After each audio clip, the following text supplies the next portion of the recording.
अस्सलाम वालेकुम नाज़रीन, आप देख रहे हैं कश्मीर न्यूज़ सर्विस और मैं हूं नदीम ख्वाजा। इस वक्त मैं मौजूद हूं शुमाली कश्मीर के तहसील उड़ी में और मैं इस टाइम जिस जगह खड़ा हूं ये बिजामा विलेज है हमारा। और इस वक्त मेरे साथ जो नौजवान खड़ा है इसने उड़ी का नहीं बल्कि अपने पूरे मुल्क का नाम जो है रोशन किया, राजा अज़हर साहब।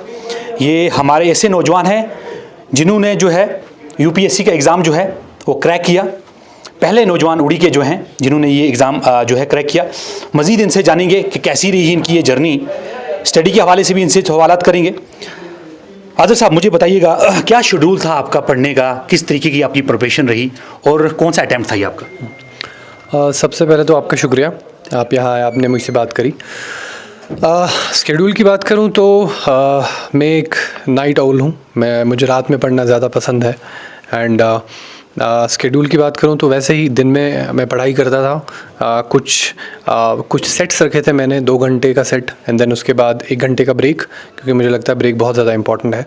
एंड ऐसे ही करते करते दिन में अराउंड एवरेज बात करूँ तो 6 घंटा, 4 से 6 घंटे की पढ़ाई दिन में हो जाती थी कंसिस्टेंटली।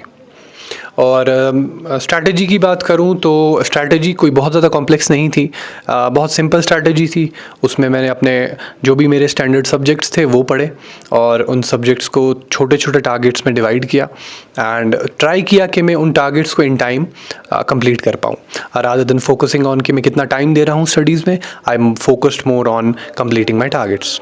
तो जी, ये मेरी कुछ स्ट्रैटेजी रही। जी, मुझे बताइएगा क्योंकि बहुत बड़ा ये आपका जो गोल था जो आपने अचीव किया, इसमें किस किस का जो है आपको बैक रहा कि उसकी वजह से जो आपने आसानी से जो उसको पूरा किया?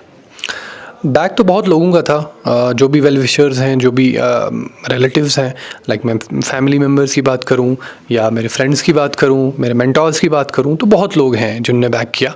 क्योंकि एक बहुत लंबी जर्नी होती है, ये एक मैराथन की तरह है और मैराथन में आपको बीच बीच में रीफिलिंग की ज़रूरत पड़ती है और वो रीफिलिंग का काम मुझे लगता है आपकी फैमिली और आपके मेंटर्स और आपके फ्रेंड्स करते हैं। तो बहुत लोग हैं, नाम लेना तो पॉसिबल नहीं है, लेकिन ऐसे अगर मैं बोलना चाहूँ तो उन सारे लोगों का शुक्रिया, उन सारे लोगों को वो क्रेडिट जाता है जिन लोगों ने मुझे ट्रैक पे रखा, जिन लोगों ने मुझे डिविएट नहीं होने दिया ट्रैक से और ये चाहा और मुझ पे बेसिकली उम्मीद लगाई कि अब मैं अल्टीमेटली ये कर सकता हूँ।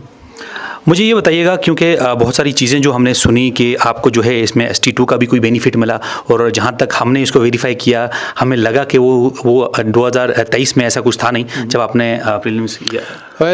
इस चीज़ पे मैं पूरी क्लैरिटी से कुछ अभी बोल नहीं सकता क्योंकि मेरे पास भी अभी पूरी इन्फॉर्मेशन नहीं है। क्योंकि जब मेरा प्रीलिम्स हुआ तन उस वक्त मैं एज अ जनरल कैटेगरी गया, उसके बाद वी कंटैक्टेड UPSC, लेकिन अब जब फाइनल रिजल्ट एलोकेशन होगा उसके बाद ही क्लियरली बता सकते हैं कि बेनिफिट हुआ है कि नहीं।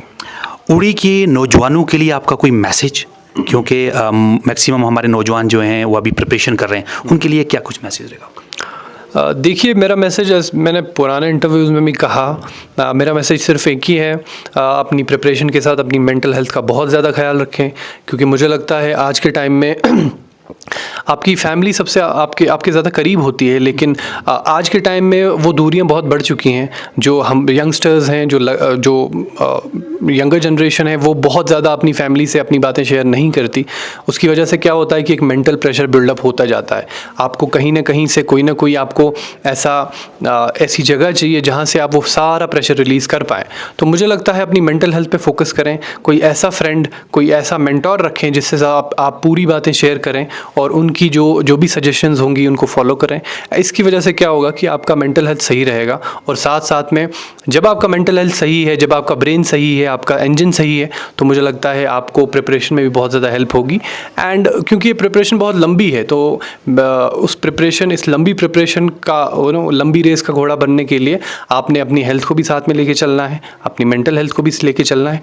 और अगर आप रिलीजियस हैं तो मुझे लगता है स्पिरिचुअल हेल्थ को भी आप बढ़ावा दीजिए, क्योंकि वो एक बहुत ही इंपॉर्टेंट फैक्टर है। क्योंकि आप जब किसी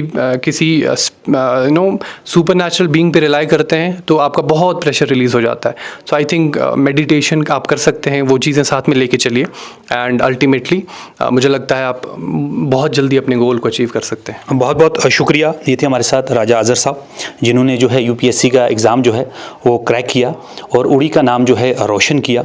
और इनको देखकर जो है और मुझे लगता है उड़ी के कहीं एक नौजवान जो हैं इसी रेस की तरफ जो है आगे भागेंगे और इनकी जो मेहनत और लगन, जो इनका स्ट्रगल था, फाइनली ऊपर वाले ने जो है इनको कामयाबी दी। कैमरामैन के साथ मैं नदीम ख्वाजा, KNS उड़ी।